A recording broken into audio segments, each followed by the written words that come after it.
Hi everybody.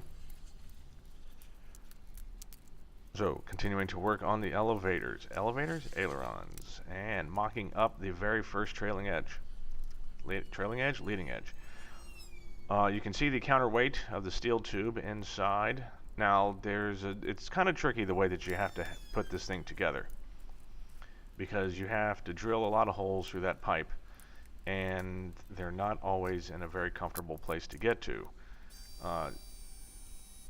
Each rib will have two holes into the counterweight, and then all the rest of the holes are through the skin. And that's it, and that's what holds the counterweight on. The counterweight is held on to the ribs with screws and nuts, and then these will be pop rivets. However, to get all of these lined up in the proper fashion, you start by drilling holes through the skins. There's one hole on each side, and you can see how long that's taking me because of my crappy bits.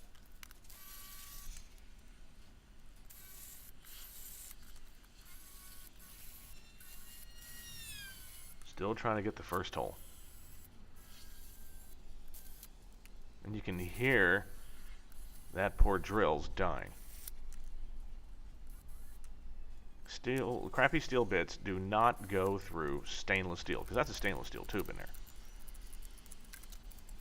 Anyway, that's the cobalt tips. It doesn't have to be pure cobalt, but you get cobalt tipped drill bits, you never have a problem. I've got one, I got a few, and yes, they're pricey, but they're worth it. I went through the first entire skin, going through that counterweight in about, a minute. Not 1 minute per hole. Anyway, so that's one of the things. So what you have to do is you have to put the holes, like I was saying, sorry, let's get back to the order. You have to put the holes through the skins into the counterweight. Once those are clecoed in place, then you can remove the spar, as you've seen here, and you have to take a long drill bit and drill a hole through one of the holes. So there's a couple flanges into the ribs that attach to the counterweight. So you need a long drill bit just so that you can get that through. Once that's through, you can actually kind of not really cleco it where it is, but what they want you to do then is to mark the next hole. What I did was I actually just removed the ribs and everything and clecoed that back to the counterweight, and then I was able to mark the third holes, because there's two holes, one in each flange in the rib, and then the other holes in through the skin. So you have to put the holes through the skin to make sure those are lined up with the ribs. Then you can drill one hole through the tube while the rib's in place. Then you mark the third hole because you can't really drill it out, and then you remove the whole thing and drill that hole. Great. Then you cleco everything back up. You make sure that the two holes in the flanges are secured. I just went ahead and used some temporary nuts, because the nuts they send you are one-time use nuts. So I just used some temporary nuts. Put them all in place, and then make sure that the holes through the skin lined up for the counterweight, and then you're able to drill through the rest. And then it's all done. However, doing that with crappy bits just isn't really feasible.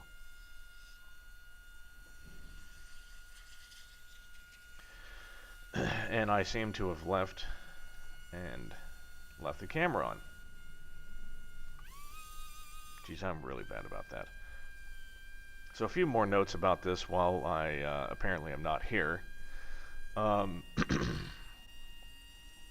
So yeah, you gotta have good drill bits, because and you wind up drilling, so they're all number 40 holes.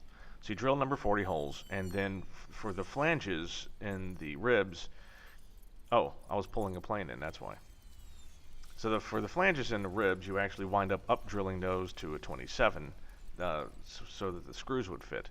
The ones for the holes in the skin and the spar, you drill them with number 40s, and then you match drill them to 30. So you they don't really final drill, but you match drill 40, then you match drill 30s.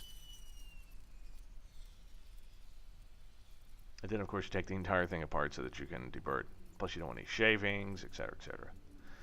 Now drilling through that steel, if you have a crappy bit, you'll sometimes wind up with slag and extra material from the hole on the inside. Now, since they're opened up to number 30s, I was able to slip my deburring bit, my speed deburring tool, the one that I have shaved down, into the number 30 holes, and then wiggle that around to get the flashing. I guess we call it flashing, to get the flashing off, because you will use pop rivets. And I can only imagine that the pop rivets and the flashing might not behave very well. Apparently I did just leave. Yeah, so we were actually, as I've mentioned, I'm the new maintenance officer for my flying club. And that's one of our planes. It's a beautiful Cessna 172 with a 180 horsepower motor. And the last owner really took good care of it. Gave it the works. I mean, there's a manifold pressure gauge in there. When have you seen a 172 with a fixed prop and a manifold pressure gauge? Anyway, we were doing the oil that night.